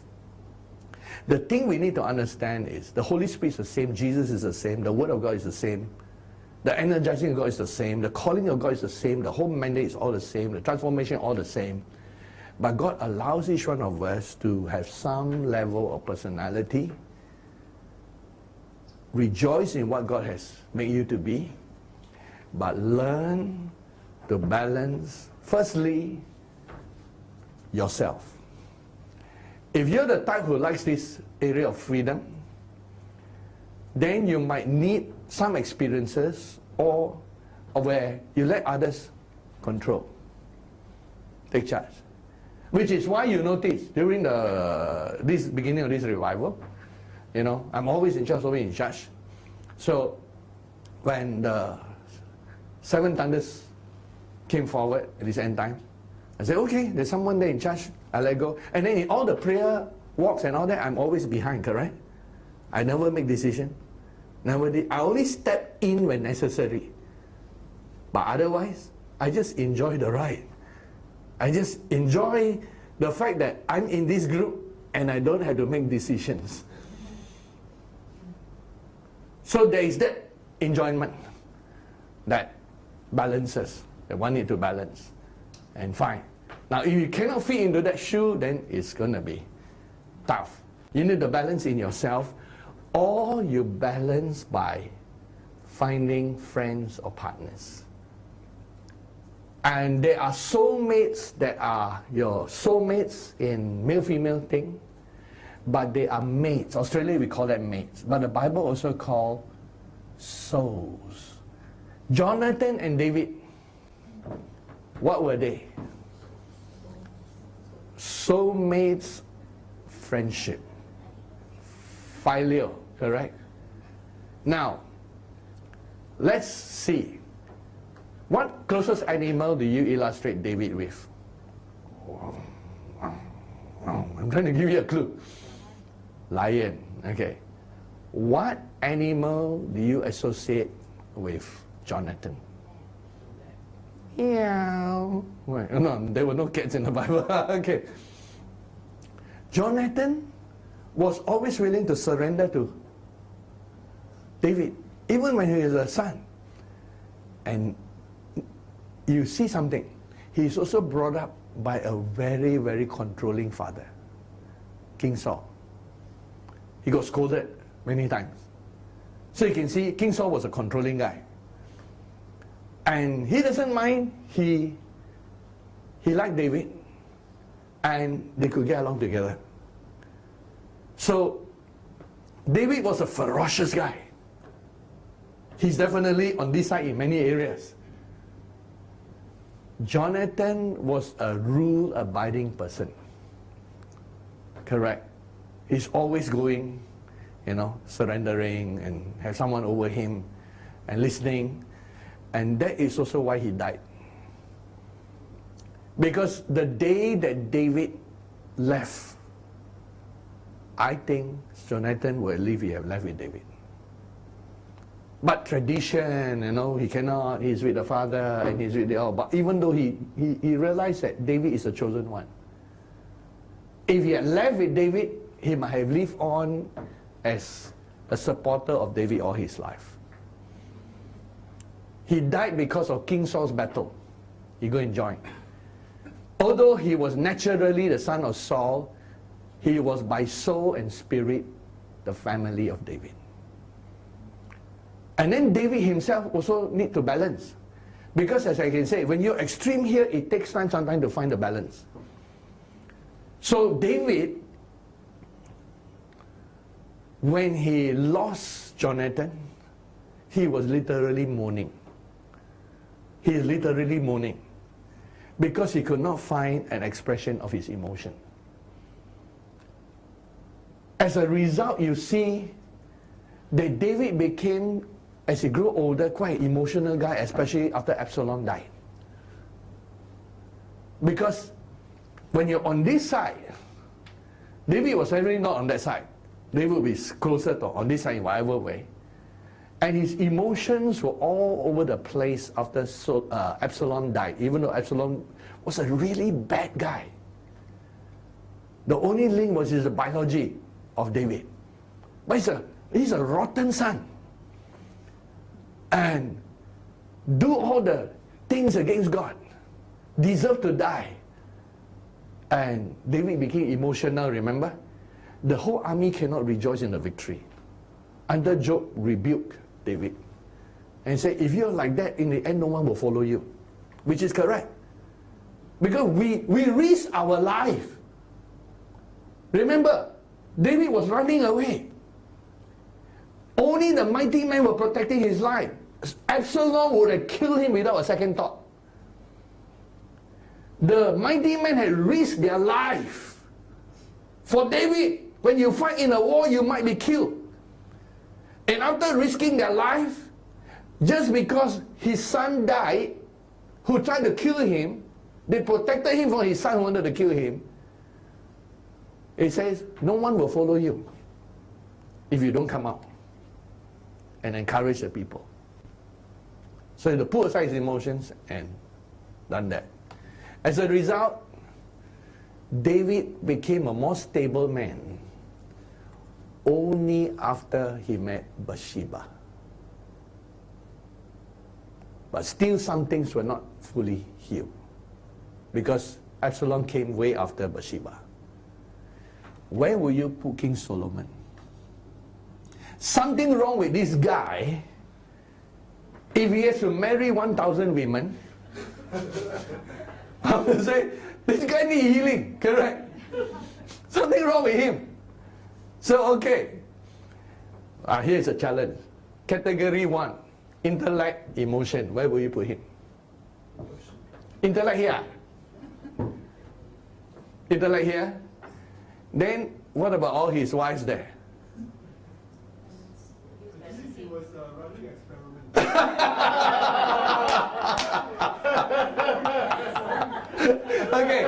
Okay, good point. Now, a lot of his marriages were not purely sexual or emotional.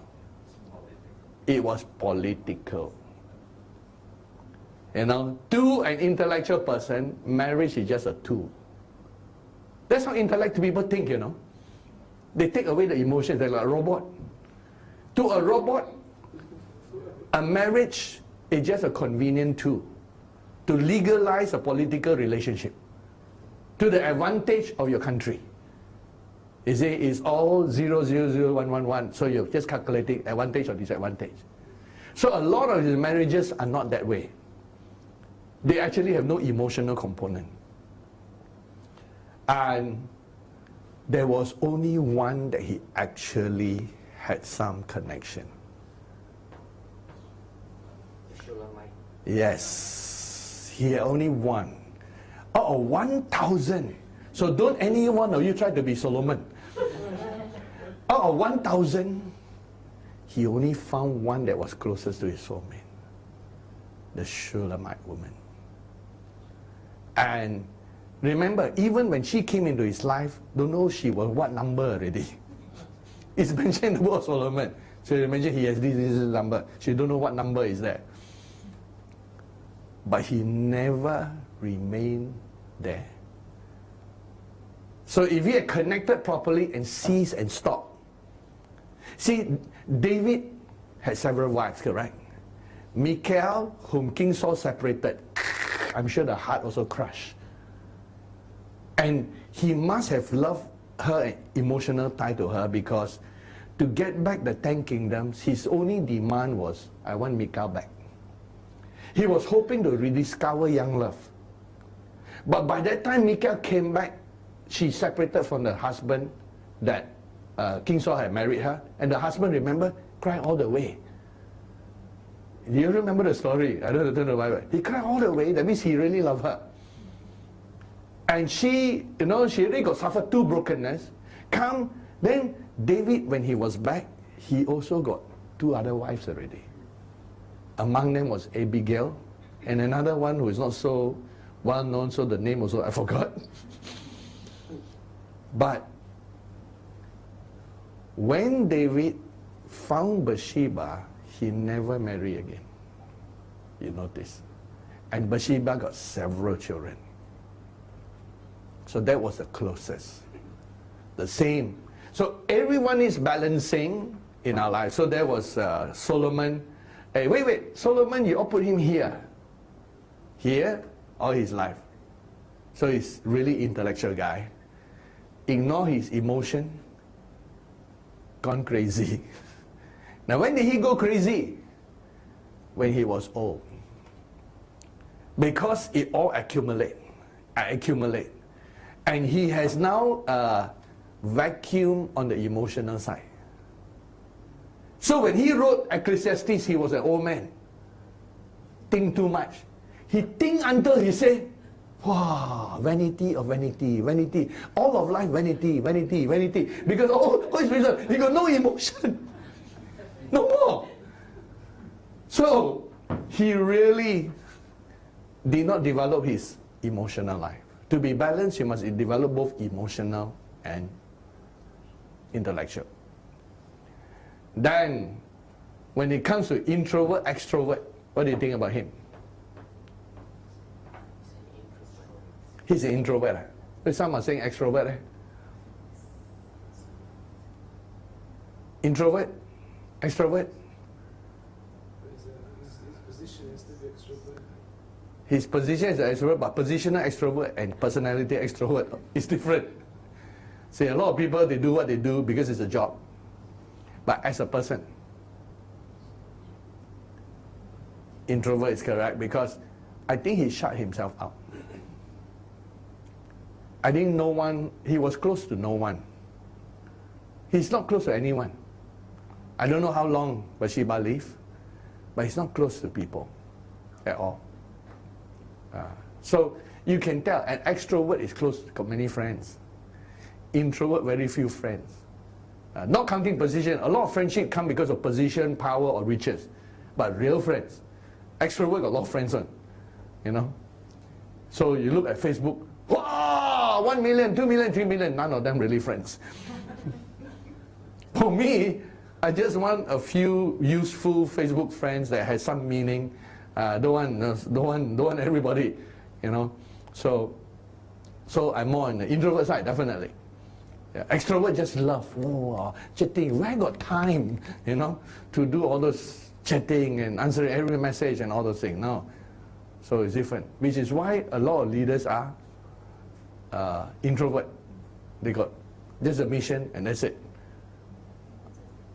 But to reach out to everybody, you need extroverts among there to bring everybody together.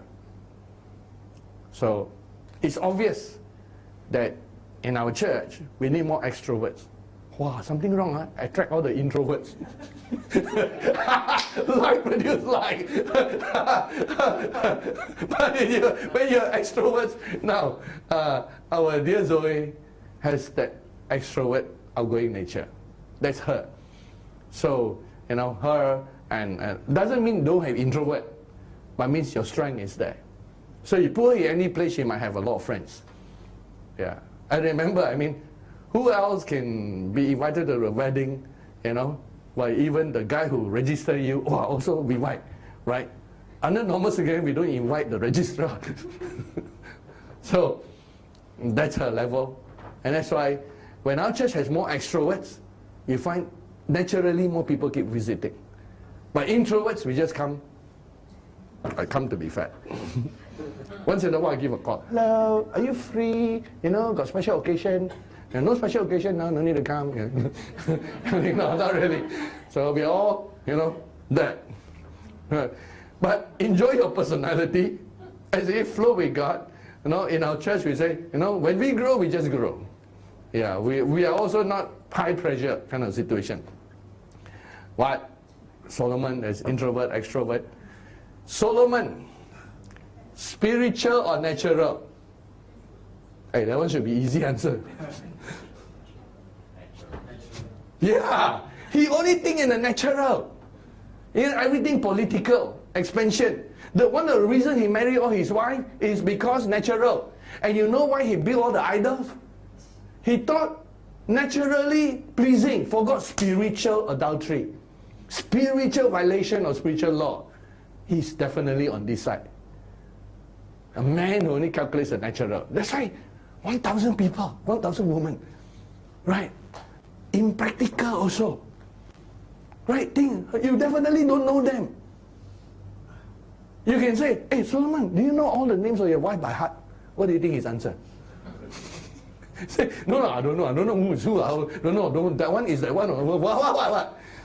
1,000, how can he know all of them personally? He doesn't know. Because if you calculate, even if he spend one night each with one of them, it takes 3 years before he sees the one again. 1,000 divided by 365, correct? It's 3 years before he sees her again. And he does not do that every day. So, 5 years before he sees the one again. So, Solomon, in terms of freedom or manage, here or here? He likes to be free. Born free. He wants to be free to do everything. And here is where we discover even our greatest freedom need to be managed by God. So we become born slaves. That balances us. We are set free not to do our own thing. We are free to do God's will. And that's the greatest pleasure. So everything has a balance, as you can see in this series, that balanced Christianity, there are certain keys to it. In the first service, we talked about the need to balance. In the second, we are given out some keys. Use these to evaluate part of your personality, and you may come up with more categories. The most important thing is, know thyself, know thy God, know thy neighbor, and you will always be at rest. Because you accept who you are, you accept what can be changed, you accept what cannot be changed. And there are things that change, you allow time to change. Then you are at peace and rest. Let's all rise together as we sing the Tree Song. What a strange title. The Tree Song. Oops, I don't know why this changes. Oh, that's my tree song again.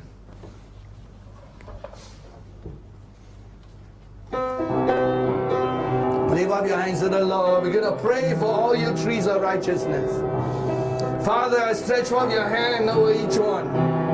Touch our hearts, touch our personalities, touch our souls.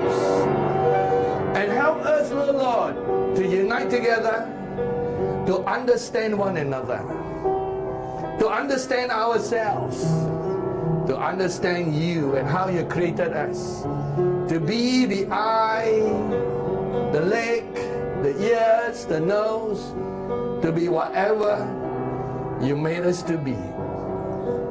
So that each one of us will not try to copy one another, but we will imitate one another as we imitate Christ.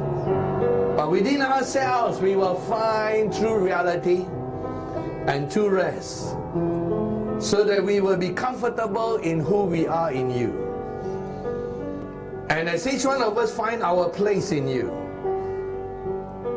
we become truly the one body of Christ, the one perfect church, where everyone is free to be themselves in the Lord, of course.